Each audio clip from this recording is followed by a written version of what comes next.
O Antigo Testamento, que tinha sido escrito no hebraico, foi traduzido para o grego. Daí o que nós conhecemos de Septuaginta. Já ouviu falar a tradução da Septuaginta?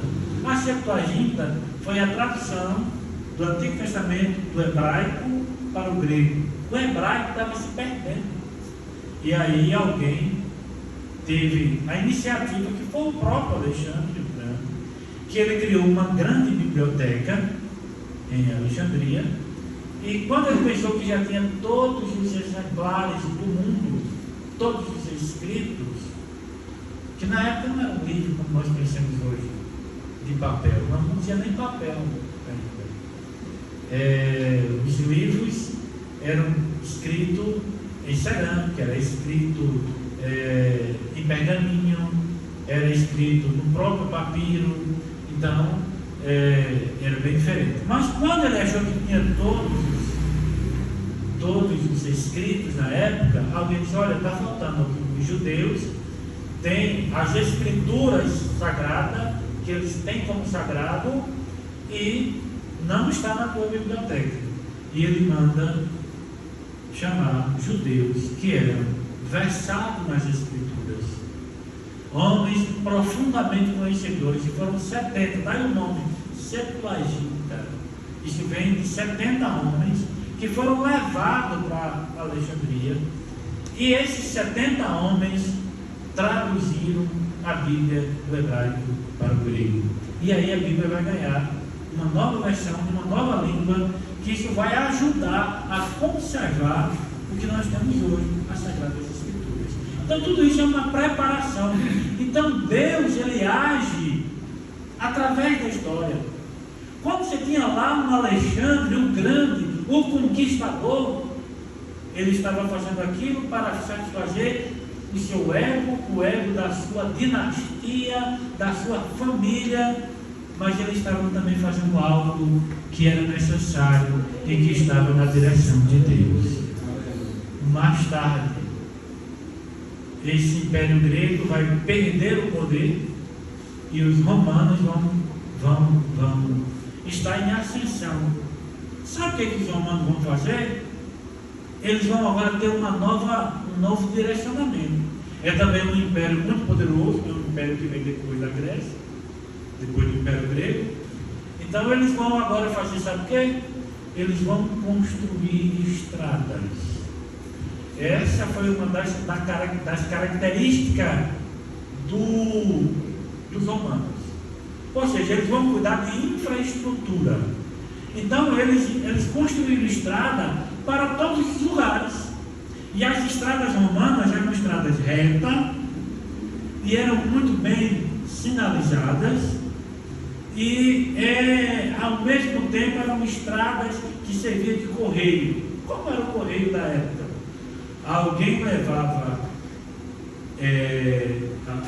as notícias, ou as postagens, ou as encomendas até um posto, e ele voltava já trazendo outras. E quem estava naquele posto ia até o outro seguinte, e voltava de novo, e o outro que estava no posto seguinte ia até o outro, e voltava de novo. Então você tinha o tempo todo transporte, estrada.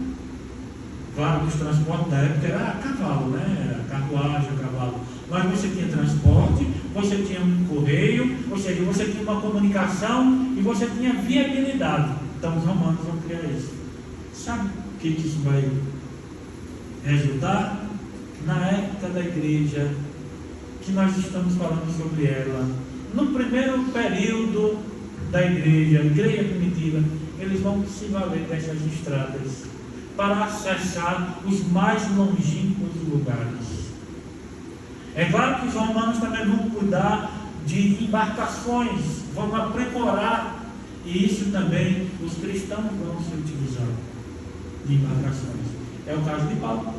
Paulo anda muito de navio para viajar grandes distâncias, e o Evangelho vai se valer de tudo isso para ser propagado em todo o mundo. Então, enquanto alguém estava criando algo novo, essas coisas seriam utilizadas em prol Oxalá que na nossa atualidade, ou quisera, oxalá significa quisera, que o Evangelho fosse proclamado através das redes sociais, porque estão aí à disposição e pode ser usado para o bem, ao invés de ser usado para o mal. E tem muita gente usando as redes sociais e fazendo um trabalho muito importante, um trabalho muito sério, muito bem feito. Infelizmente tem muita gente usando as redes sociais para propagar o que não presta. Mas, para quem é cristão, estão fazendo essas escolhas sempre. Então, voltando aqui, veja que tudo foi preparado e Jesus veio a esse mundo. E quando ele veio, ele vai encontrar toda uma estrutura que vai facilitar a igreja que ele está fundando. E a igreja vai dar os primeiros passos. E no texto que eu li aqui, Jesus vai deixar bem claro. Vai dizer para ele: mas recebereis a virtude do Espírito Santo que há de vir sobre vós. Então, para pregar o Evangelho, é necessário a ação do Espírito Santo. A gente é instrumento, mas quem faz esse trabalho de forma perfeita é o Espírito Santo. A gente até precisa dos meios. Olha, eu falei das estradas romanas, eu falei da cultura grega, que traduziu as escrituras para a língua que era praticamente falado no mundo inteiro. Tudo isso é importante, mas sem o Espírito Santo nada é feito. E Jesus disse: mas recebereis a virtude do Espírito Santo que há de vir sobre vós, e ser-me-eis testemunha, tanto em Jerusalém, como em toda a Judeia, Samaria e até os confins da terra. Veja que Jesus ordena que o Evangelho fosse pregado simultaneamente. O que é simultaneamente? Em vários lugares ao mesmo tempo. Jerusalém, Judeia, Samaria e até os confins da terra. Para a época, talvez o Brasil fosse os confins da terra, mas nós estamos aqui hoje. O Jesus não disse que o Evangelho chegaria até os confins da terra. Olha nós aqui. Muito bem. Então, o que aconteceu nesse período dos primeiros 300 anos da igreja? Aconteceu muita perseguição. Mas nesse período que teve muita perseguição, os cristãos ali do primeiro século, coordenados pelos apóstolos, auxiliados pelos apóstolos, eles vão produzir o Novo Testamento. Olha que coisa importante. O Novo Testamento que nós temos hoje, das Sagradas Escrituras, vai ser produzido nesse período, nesse primeiro período, que na verdade foi no primeiro século. Foi do ano 33 ao ano 100. Na verdade, não foi nem tudo isso, porque o Evangelho, o Apocalipse é escrito mais ou menos no ano 96. E não começou a ser escrito as coisas no ano 33. Eu acredito que ali, na época que Jesus estava andando e realizando seu ministério, tinha muita gente fazendo rascunho, anotando coisas, né? Na época tinha até uma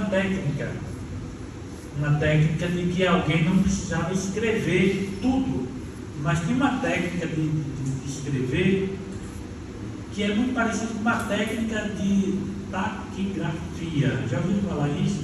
Taquigrafia? Por exemplo, escrivão de polícia. Hoje não, que está tudo modernizado, mas há alguns anos atrás, o escrivão de polícia, ele ouvia um depoimento e ele precisava escrever tudo, porque ele não conseguia também. Alguém falando e ele escrever tudo. Mas ele fazia alguns rascunhos, é uma técnica. E depois ele fala tudo que a pessoa falou no depoimento. Ele sabe tudo que a pessoa falou no depoimento, fazendo aquele rascunho, que não é escrevendo todas as palavras. Então, na época de Jesus, há quem diga que já tinha alguém fazendo anotações, mas essas anotações vão ser usadas alguns anos depois, não foram de imediato. Então, no primeiro período da história da igreja, o Novo Testamento ele foi produzido. E quem produziu esse Novo Testamento foram os apóstolos, né? E não foi só os apóstolos. Por exemplo, Lucas, que nós estamos lendo Lucas aqui. Lucas não foi um apóstolo, mas foi um auxiliar de Paulo. Alguém que esteve com Paulo, que acompanhou Paulo. Por exemplo, Marcos também não foi apóstolo. Mesmo ele tendo escrevido o Evangelho, ele não foi apóstolo. Ele foi também um auxiliar de Barnabé. Chegou a estar com Paulo, mas ele trabalhou muito tempo com Pedro. E quando ele escreveu o Evangelho, ele estava com Pedro. O resultado do Evangelho dele foram todas as informações de Pedro. Então, citei aqui duas pessoas que escreveram o Novo Testamento, que não são apóstolos. Então, não foram só os apóstolos que escreveram. E o Evangelho foi produzido nesse período da igreja perseguida. Então, os primeiros 300 anos foi um período de muitas dificuldades, mas o Evangelho chegou em tudo da época. Qual foi o segundo período que nós falamos aqui? A partir de 313, o segundo período, que é conhecido como o período da Igreja Imperial. Porque é uma igreja que era perseguida duramente. E nesse período de perseguição, tem dois imperadores romanos muito cruéis. Aliás, tem alguns muito cruéis. Tem dois com a letra D, é o Décio e o Diocleciano. Esses dois foram terríveis. E eles foram os últimos perseguidores da igreja. Perseguiram duramente a igreja. Eu já falei de um outro, que foi o que matou alguns apóstolos, né? Aqui 15 dias atrás. Estou falando hoje desses dois. É o Décio e o Diocleciano, que também foram tão cruéis quanto esqueci o nome do outro que foi um perseguidor tremendo. Então, a igreja que foi perseguida duramente durante os 3 primeiros séculos, durante os 300 anos iniciais, de repente tem um edito de Constantino. Constantino vai chegar no poder em 303. Então ele vai editar um edito, é o edito de Milão, e nesse edito os cristãos vão parar de ser perseguidos. Ninguém vai mais ter permissão para perseguir os cristãos. Então ficou bom agora. Uma igreja que era duramente perseguida, agora não é mais perseguida. Mas o Constantino, ele apenas deixou de perseguir a igreja. E na medida que a igreja deixou de ser perseguida, aí agora se podia construir templos, porque até então a igreja não tinha templos, como nós temos hoje. A igreja se reunia nas casas. E teve um período que se reunia em cavernas, em lugares escondidos. Nero é o maior perseguidor da igreja, que matou Paulo, que matou Pedro, que ele começa a reinar lá no ano 50 depois de Cristo. Já o Décio do Diocleciano já é no final do terceiro século. Então, a igreja que foi duramente perseguida, de repente você tem um imperador, não persegue mais a igreja. E a igreja vai ter o nome de igreja, esse período, esse segundo período, igreja imperial, porque é um período que a igreja ela é convidada para estar junto com o império. Ou seja, o império agora tem a igreja como um braço. Eles acham que a igreja é muito importante, porque aquele império romano que estava começando a ter problemas, estava começando a ruir, de repente eles vão ver que a igreja ela é poderosa, porque mesmo sendo perseguida, ela estava espalhada no mundo inteiro. Então eles vão trazer a igreja. Por exemplo, o Constantino, ele teve uma visão que ele via cruzes, não era realmente uma cruz, saca? Esse símbolo, tem até um historiador que fala sobre isso, tem uma letra P e tem uma espécie de X, que alguém chamam de cruz, porque tinha uma cruz em forma de X também. E ele vê esse sinal, ele tem uma visão, tem um sonho, quando ele estava no campo de batalha. E no dia seguinte ele acorda e ele manda pintar esse símbolo no uniforme de todos os soldados. E ele é vencedor na batalha, ele conquista Roma, ele se torna imperador, e aí ele deixa de perseguir os cristãos. Haja vista a sua mãe, Helena, era uma cristã, e ele para de perseguir os cristãos. Veja que o Evangelho tinha penetrado em várias classes sociais da época. A mãe do imperador era cristã, né? Então, tinha muitos filósofos do primeiro e do segundo século que se tornaram cristãos, pessoas importantes. O Evangelho chegou em todas as classes sociais, como hoje também o Evangelho tem chegado em todas as classes sociais, né? Você chega na igreja hoje, você tem médico, advogado, você tem em todas as áreas. Aqui a gente ainda não tem, mas tem igreja que tem juízes, promotores, desembargadores, né? Existem pessoas de todas as classes sociais. Então a igreja, ela vai ser agora não mais perseguida. E esse período, que a gente chama de igreja imperial, parece que foi muito bom. A igreja deixou de ser perseguida. Só que o Estado quer se associar com a igreja. Ou seja, o poder político se associando com a igreja. E aí, dentro desse período, que parece que foi muito bom, a igreja não era mais perseguida, agora podia ter templos, erguer templos. Só que o imperador, ele vai colocar a mão na igreja. E o poder político não pode ter uma mão na igreja. Porque a igreja é composta por pessoas salvas, libertas, transformadas. E para alguém fazer a obra de Deus, é necessário ter vocação e chamado. Aí o imperador estava pegando qualquer pessoa e dizendo: esse aqui vai comandar a igreja em tal lugar. Vai comandar a igreja lá em Milão. Vai comandar a igreja lá, sei lá, em qualquer lugar que ele imaginava. E o Estado não podia fazer isso. E aí começou a acontecer uma mistura do Estado com a igreja. E mais na frente, eu falei de 313, né? Constantino para de perseguir. Aí vai ter uma revolução. E lá no ano 380, com o edito de Tessalônica, a igreja vai ser declarada como religião oficial do Império. A igreja que tinha deixado de ser perseguida, agora é a religião oficial do Império. Olha que coisa. Parece que é muito bom.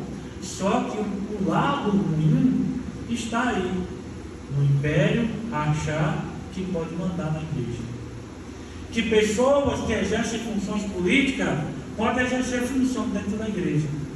E aí começaram a ser vendidos cargos eclesiásticos. Pessoas não convertidas botando a mão na igreja. E aí sabe como dá certo. Olha, às vezes, pessoas que estão na nossa igreja há muitos anos, se botar para exercer uma função não dá certo, imagine pegar um político. Seria mais ou menos assim: pega um vereador descrente e manda para aqui. Seria mais ou menos isso que estava fazendo para ele. Então é um período que se chama Igreja Imperial, porque o Império se apossou da igreja. Então parece que foi bom a igreja deixar de ser perseguida, mas teve um lado negativo. Até quando dura esse período? Eu já falei aqui.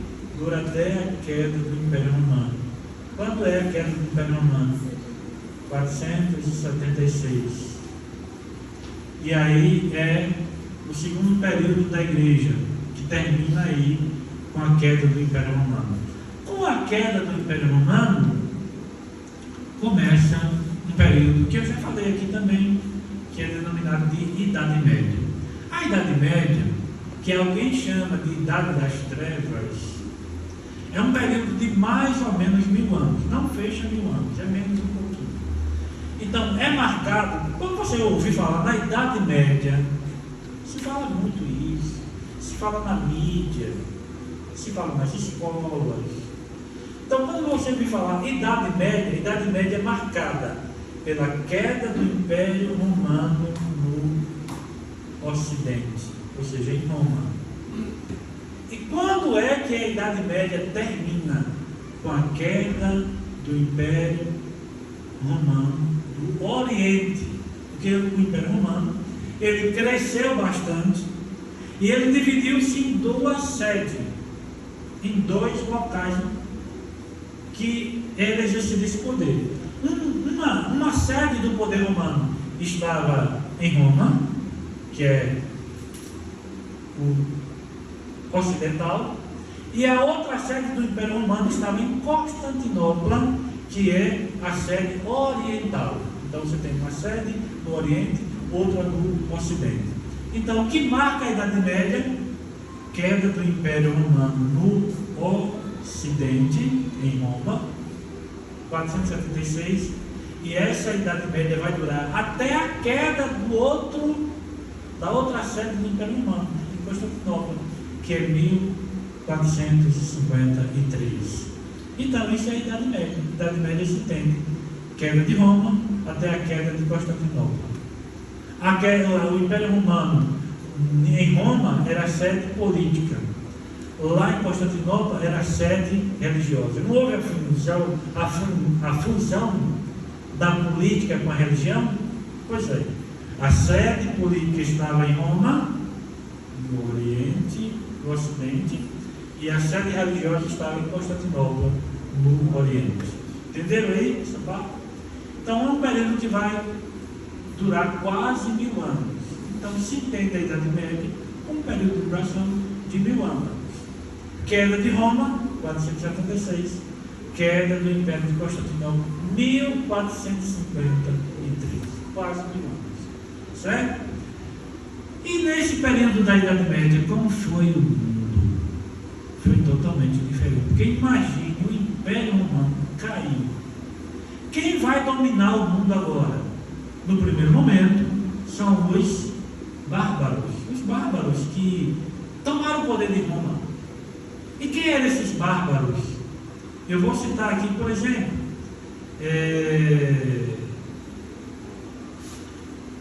os francos, que depois vão ser os franceses modernos, eram os francos de antigamente. Poderia citar aqui também os germânicos, que hoje é onde é a Alemanha. Então, essas pessoas eram os bárbaros que tomaram o poder de Roma. O que eles vão fazer com esse poder?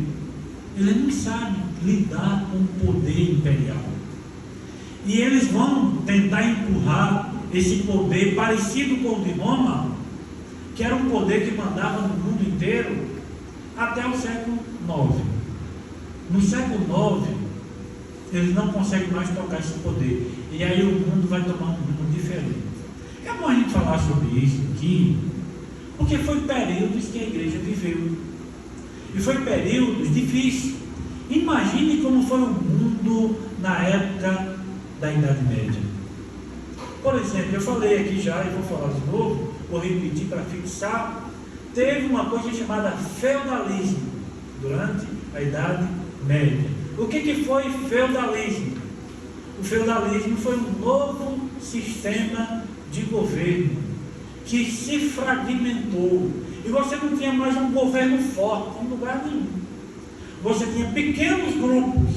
E aquele pequeno grupo de uma região era chamado de feudo. E naquele feudo tinha lá um senhor feudal, que é chamado de suzerano, né? É como se fosse o rei. Ele detinha o poder, ele detinha as terras daquela região, e ele escolhia os seus vassalos. Quem eram os vassalos? eram os administradores, que tomavam conta do povo. E o povo, qual era a função do povo? O povo era servo. O povo trabalhava a vida inteira, nascia servo e morria servo, né? Então, lá no período da Idade Média, no feudalismo, não tinha mobilidade social. O que é mobilidade social? Você é pobre hoje, mas você estuda, trabalha e amanhã você melhora de vida. Lá no feudalismo, dentro da Idade Média, a pessoa nascia pobre e morria pobre, nascia servo e morria servo. Era assim que funcionava. A gente poderia falar muito mais aqui, mas história não interessa. Interessa mais a palavra de Deus, né? Mas eu só estou trazendo isso para entender o que foi um período da história. E esse período da igreja dentro da Idade Média foi um período tenebroso, muito difícil. E quem é que mandava na época? Quem mandava na época era a Igreja Católica Apostólica Romana. A gente já falou aqui que o surgimento da Igreja Católica Apostólica Romana, ela se dá a partir do momento que o imperador Teodósio declara, não é mais Constantino? Constantino começa a governar em 303. O Teodósio já é lá a partir de 380. Então, quando o Teodósio declara que a igreja vai ser a religião oficial do império, a Igreja Católica nasce aí. Ela nasce como ela é hoje. Pessoas não convertidas dizendo: eu sou cristão, eu exerço funções na igreja porque eu sou cristão. É assim até hoje a Igreja Católica. Você encontra alguém na rua, a pessoa nunca foi na missa e pergunta: qual é a tua religião? Ele diz: eu sou católico. Então, é desse jeito. Então, olha como foi o período da Idade Média. Um período difícil, né? A pessoa nascia servo e morria servo. E aonde estava a igreja aí? Bom, você tinha lá a Igreja Católica Apostólica Romana, que era quem mandava no mundo da época. Veja que os poderes, eu falei aqui de senhores feudais, que era o senhor, não era um rei, era o suzerano, né? Que tinha os seus vassalos, que dominavam o povo. Então, nessa época, todos esses senhores feudais eram submissos à igreja. A Igreja Católica tinha um poder extraordinário. Então, o poder estava na mão da Igreja Católica. É tanto que nesse período você vai ter a igreja pronta para dominar o mundo, porque a igreja também era detentora de muitos bens materiais.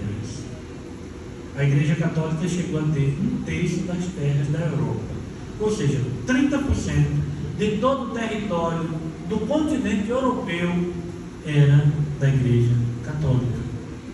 Por exemplo, quando a gente olha, por exemplo, a história do Brasil, quando os colonizadores chegaram aqui, quem mandava também era a Igreja Católica.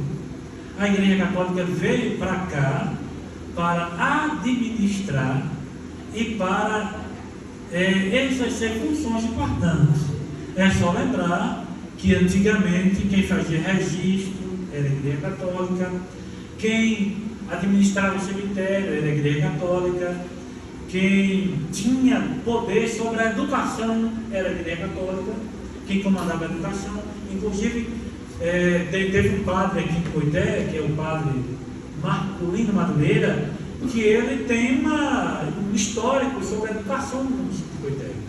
Ele é a primeira pessoa a ir atrás, junto ao governo do estado, uma escola para Coité, uma escola pública.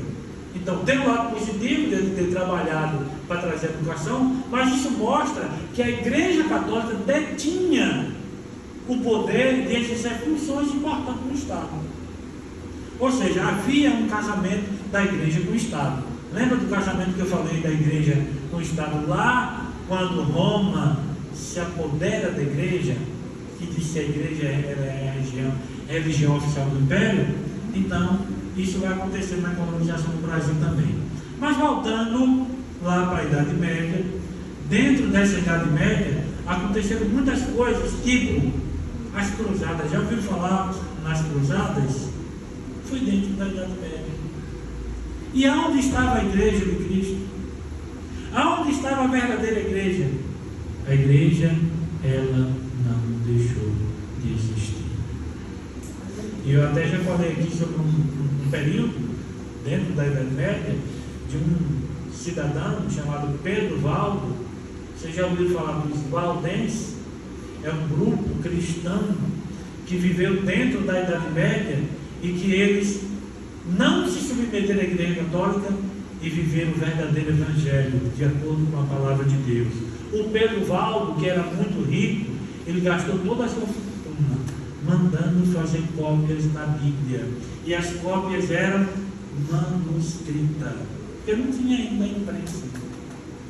A imprensa estava a ser criada por Gutenberg em 1400.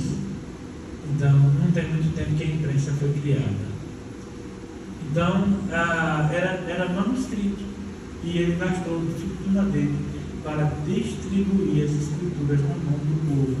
E ele viveu o verdadeiro Evangelho.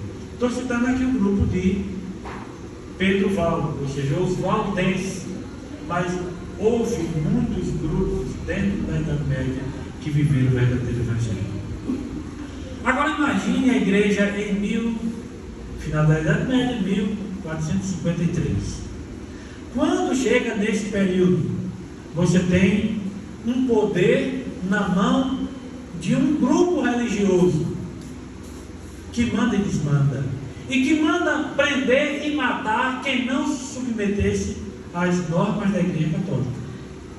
A Igreja Católica matou muita gente queimada na fogueira. Olha que coisa terrível. Eles tinham um entendimento na época que quando matava alguém queimado na fogueira, que purificava os pecados do indivíduo. E que o indivíduo já ia lá para o purgatório. A Igreja Católica não fala do purgatório, já ia para o purgatório já meio caminho andado. Então, durante esse período, a igreja que tinha o poder nas mãos, ela fez isso. Hoje a Igreja Católica ela tem vergonha disso. E aquele Papa, o João Paulo II, ele chegou a pedir perdão em várias partes do mundo por onde andou, pedir perdão pelas atrocidades cometidas pela Igreja Católica no passado. Então, era desse jeito que se vivia o período da Idade Média. Foi um período difícil. E aí, o final desse período é marcado com a Reforma Protestante, que é um quarto período da história da igreja. Então, eu já falei, e hoje eu repeti rapidamente: igreja perseguida, os primeiros 300 anos, igreja imperial, que vai de 313 a 476, aí de 476 até 1453 é o período da Idade Média. Foi um período duradouro e doloroso, mas a igreja de Cristo sobreviveu. E aí vai surgir alguns reformadores, alguém que começou a dizer: olha, a Igreja Católica não é dona da verdade, não, porque a verdade foi tirada também. A Bíblia foi recolhida e foi guardada, e ninguém tinha direito a ter acesso à Bíblia. Nesse período, final da Idade Média, as escrituras eram guardadas, as 7 chaves, e se alguém tentasse pegar a Bíblia em algum lugar, seria morto. Foi um período em que eles chegaram a colocar na Bíblia, na época a Bíblia já era escrita em pergaminho, né? Que é pele de animal. Eles colocaram veneno nas páginas. Se alguém manuseasse, morreria envenenado. Tem um filme, O Nome da Rosa, que traz algumas cenas desse período, que fala sobre isso aí. Então é um período muito difícil. Então, dentro desse período, foi muito difícil. Aí vai surgir alguém que vai dizer: não, não é desse jeito. A gente precisa resgatar as Escrituras. A gente precisa viver o verdadeiro Evangelho. E dentre esses reformadores, tem o Martinho Lutero, que ele se tornou padre. A gente precisaria de um dia só para falar da história de Martinho Lutero. É muito interessante, né? É uma história muito interessante. Inclusive tem um filme também, muito bem feito. É um filme que foi feito por pessoas de conhecimento bíblico, fizeram muito bem feito. Então, o Martinho Lutero foi uma pessoa que ele se tornou padre e ele não conhecia a Bíblia. A primeira vez que ele conheceu a Bíblia, a Vulgata Latim, porque o que seria a Vulgata Latim? Era a Bíblia já traduzida para o latim. E quem traduziu a Bíblia para o latim foi Jerônimo. Olha, lá no quarto século. Eu poderia ter falado isso dentro do período da Igreja Imperial. Alguém traduziu a Bíblia para o latim, do grego e do hebraico para o latim. Então, o Martinho Lutero, ele só vai conhecer a Bíblia quando ele está estudando. Ele se tornou padre, mas ele continuou estudando, porque ele fez direito canônico. Direito canônico é como se fosse advogado hoje. O direito canônico é o direito religioso. Olha como a Igreja Católica tinha poder. Ela não só tinha todo o poder, mas ela fazia leis. Quem fazia as leis era a Igreja Católica. Então, as leis canônicas.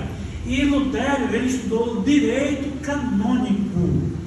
Então, na época, para alguém ser um advogado, teria que estudar direito canônico, porque as leis do mundo da época eram ditadas pela Igreja Católica.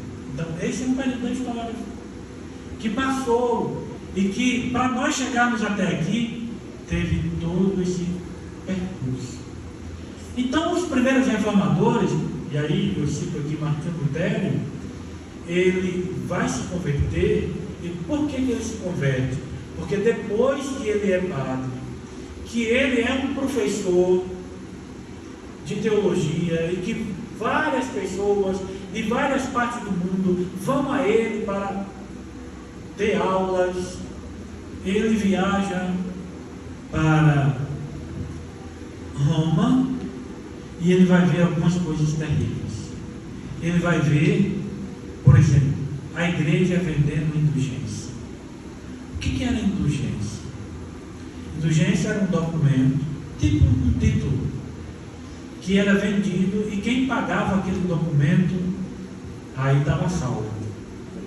Aí você podia comprar a sua salvação. Não importa o pecado que você cometesse, você pagava o valor e aí a igreja dizia que você estava salvo. E aí você podia pagar a salvação de seus parentes que já tinham morrido. E podia pagar ainda, comprar a indulgência para pagar a salvação dos seus filhos. Aí Lutero vai a Roma e ele se depara com um padre chamado Teutes. E esse padre Teutes, ele pregava arrastando multidões e fazendo a campanha. Nessa época, a campanha era para construir aquela catedral que tem no Vaticano, lá em Roma, né? O Vaticano é um bairro dentro de Roma. E esse bairro do Vaticano, você sabia que é um país? E que o chefe de Estado é o Papa? O Papa, além de Papa, ele é chefe de Estado. Ele vai em qualquer lugar do mundo e ele é recebido muito bem, porque ele também é chefe de Estado. Agora, é o menor país do mundo, é o Vaticano. É algumas quadras dentro de Roma. Lá só dá 800 metros quadrados, o Vaticano. E olha que a Igreja Católica já teve toda a Itália sob seu domínio. Depois toda Roma foi perdendo. E hoje só tem o Vaticano, que é algumas quadras dentro de Roma, que tem 800 km quadrados, é mais ou menos 800 habitantes que tem lá, e lá tem uma língua própria, que é o latim. É o único lugar do mundo que se fala o latim hoje é no Vaticano. e lá tem também uma moeda própria. Então, quando Lutero se deparou com esse padre, o Deutes, que estava fazendo campanha para arrecadar fundos, esse padre dizia assim, ele saía nas ruas com uma multidão e ele dizia: eu já salvei mais almas com as minhas indulgências do que Pedro com os seus sermões. E ele dizia assim, no momento, na época o dinheiro era moeda, né? Ele dizia, no momento que a moeda tinir no fundo do cofre, a alma voa livre do purgatório para os céus. Aí Lutero, quando viu isso, ele não aguentou. Isso não é possível. E ele saiu dali muito revoltado. E ele, ao retornar, ele começa agora a fazer sermões e ele dizer que aquilo estava tudo errado, que eles precisavam voltar atrás e que a igreja precisava passar por uma reforma. E quem ia ouvir Lutero? Nessa época os cargos eclesiásticos eram vendidos. Tem a história do cidadão, eu não estudei isso agora recentemente, mas eu já estudei sobre isso. Tem um cidadão que aos 14 anos já era bispo, porque tinha comprado o cargo por um valor muito alto. Imagina, um menino de 14 anos já era bispo, né? Então a igreja chegou a esse ponto, a igreja oficial, a igreja católica. E o Martinho Lutero, ele vai um dia determinante, ele vai cravar na Catedral de Wittenberg, na Alemanha, as chamadas 95 teses. E isso vai ser o estupim. E a igreja vai excomungar Lutero, vai declarar que ele deve ser preso, que ele deve ser julgado, que ele deve ser morto. É uma história muito longa. Ele foi julgado pelo imperador Carlos V, o imperador da Saxônica, onde hoje é a Alemanha. E na época, os príncipes alemães, que eram 10 príncipes alemães, que estavam sob a tutela de Carlos V, esses 10 príncipes ficaram do lado de Lutero. No julgamento aconteceu o seguinte, foi uma surpresa, porque quando Lutero estava sendo julgado, e quando ele foi julgado, ele teria que se retratar. Ele teria que dizer que tudo que ele já tinha escrito, ele escreveu muitos livros, isso é uma história muito longa. Ele teria que dizer que tudo aquilo não era verdade. Ele teria que retratar tudo, senão ele seria morto. Seria preso e seria morto. Aí ele vai comparecer ao julgamento. No primeiro julgamento dele, ele vai pedir um prazo, deram a ele um prazo. E quando ele retorna, ele vai dizer, perante o imperador, perante todas aquelas autoridades religiosas que estavam ali, ele vai dizer que não podia desmentir a verdade que ele tanto acreditava. E ele vai dizer, façam de mim o que quiser, mas eu não posso negar tudo aquilo que eu já produzi, tudo aquilo que eu já testemunhei. E quando eles pensaram que Lutero seria julgado e condenado à morte, aparece o primeiro príncipe alemão, todos estavam ali, e ele se dobra diante do imperador Carlos V, e ele vai dizer, pode também cortar o meu pescoço.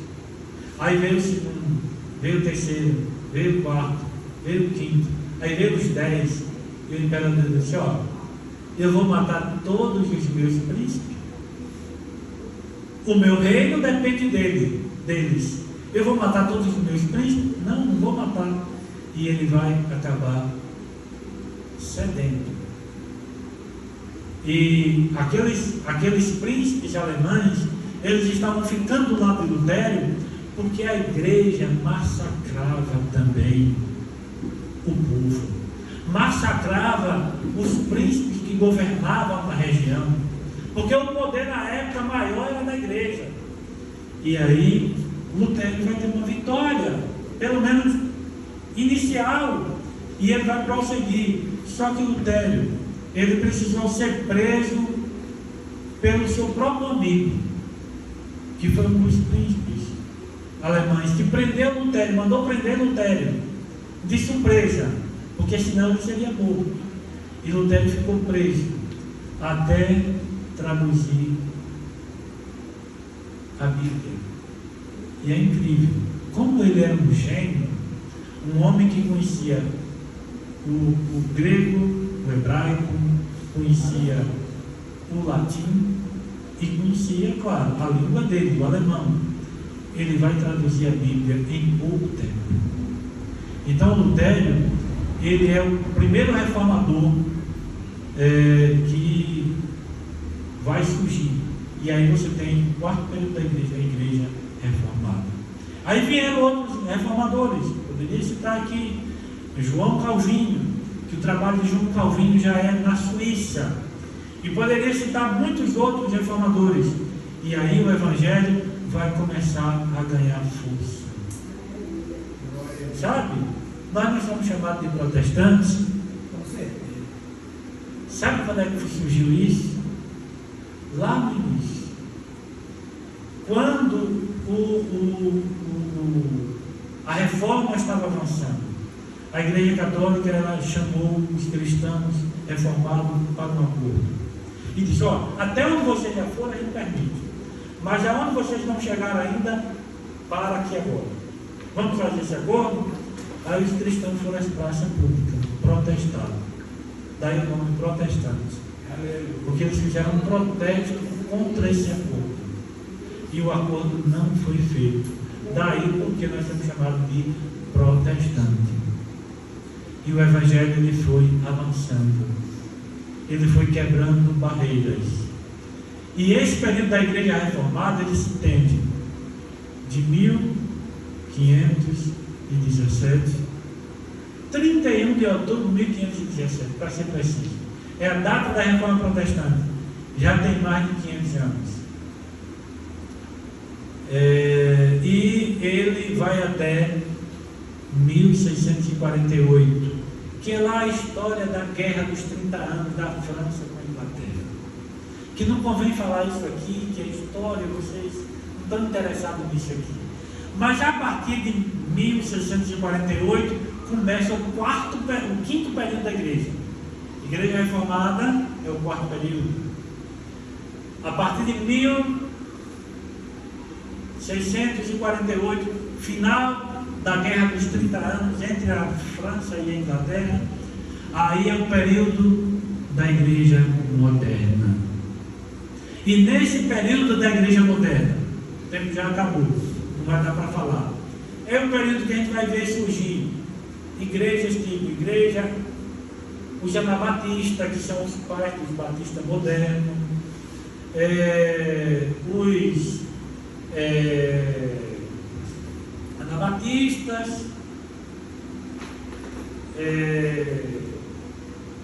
os anglicanos, aí você tem os calvinistas, que é lá de origem de Calvinho, né? Você vai ter alguns grupos distintos aí. Esse período é um período marcante na história, porque é um período de grandes avivamentos. Você vai ter um grande avivamento, por exemplo, na Inglaterra, na época de John Wesley. Todo mundo já ouviu falar em John Wesley. E John Wesley é tido como pai do pentecostalismo moderno, mas ele não era pentecostal. Mas ele já vai trazer alguma semente que tem a ver com o pentecostalismo moderno. Então, um grande avivamento. Aí vai ter os puritanos, que vão colonizar os Estados Unidos. Aí você vai ter a figura dos pietistas. O que é pietista? É cristãos piedosos, né? E o evangelho vai ter avanços extraordinários na época moderna, no período moderno. E esses avanços vão chegar até o início do movimento pentecostal. Deixa eu falar aqui para vocês aqui. Talvez eu tenha trazido aqui um pouco de história que vocês tenham dito, eu não entendi nada. Tudo bem? Mas você está puxando a linha do novelo para saber de onde ele vem. Nós não somos hoje pentecostais. Você está pensando que o pentecostalismo vem lá desses períodos que eu falei? Você tem o pentecostalismo lá na igreja primitiva, mas depois ele desaparece. Na igreja reformada, Martinho Lutero, João Calvino, não tem igreja pentecostal, não tem batismo com o Espírito Santo, não tem dons espirituais, não tem línguas estranhas, até porque eles não tiveram tempo para isso. A tarefa deles foi tão difícil, tão espiosa, enfrentar um poder tremendo que era a igreja católica. Eles não tiveram tempo para isso. Sabe quanto é que começa esse movimento pentecostal moderno que nós estamos aqui? E eu quero falar sobre isso aqui em outro momento, se vocês quiserem. Inclusive, falar da história da Assembleia de Deus. Você conhece a história da Assembleia de Deus no Brasil? Conhece um pouquinho? Sabe quem fundou essa igreja? Quando fundou? Quais foram as dificuldades? Como era o Brasil em 1910, quando Daniel Beres e Bruna Vinck chegaram aqui? Como era o Brasil na época que foi fundada a primeira igreja evangélica no Brasil, que foi a igreja presbiteriana? Primeira igreja evangélica fundada no Brasil. Foi em 1862. Sabe quando foi que o evangelho pôde ser pregado no Brasil? Só pode ser pregado no Brasil a partir de 1810. Antes disso, não. Antes disso, era terminantemente proibido se falar do evangelho no Brasil. Então é importante a gente falar sobre essa história da igreja para chegarmos nos dias modernos e saber de onde a gente vem. Qual é a nossa história? Não é bom a gente conhecer a nossa história? Conhecer a história da nossa família? Isso não faz sentido. Então, conhecer a nossa história. Então, eu estou trazendo esse assunto aqui para depois a gente falar sobre o pentecostalismo moderno. O pentecostalismo moderno é a partir de 1900. Você tem aí 100 e poucos anos de história do pentecostalismo moderno. 125 anos. 125 anos de pentecostalismo moderno. Agora, você teve algo antes que vai dar origem a tudo isso. Eu falei aqui de John Wesley, o grande avivamento na Inglaterra. A gente poderia falar aqui dos ingleses colonizando os Estados Unidos. Tudo isso são raízes que vai chegar até nós. Aleluia. Isso é importante. Tá bom? Deus abençoe a todos. Eu vou continuar porque o tempo acabou. Se vocês quiserem, a gente continua falando sobre pentecostalismo e depois a gente fala sobre a história da Assembleia de Deus. Eu quero, pastor. A história da Assembleia de Deus eu já estudei bastante, porque eu tenho uma monografia falando da história da Assembleia de Deus, que eu falo da história da Assembleia de Deus no Brasil, na Bahia e em Coité. Então, a gente conhece um pouquinho, porque eu já tive a oportunidade de estudar bastante sobre isso. Tá bom? Se vocês tiverem interesse, a gente fala sobre esses assuntos posteriormente. Tá bom? Vamos tirar de oferta? E para isso aí, tanto um corinho aí.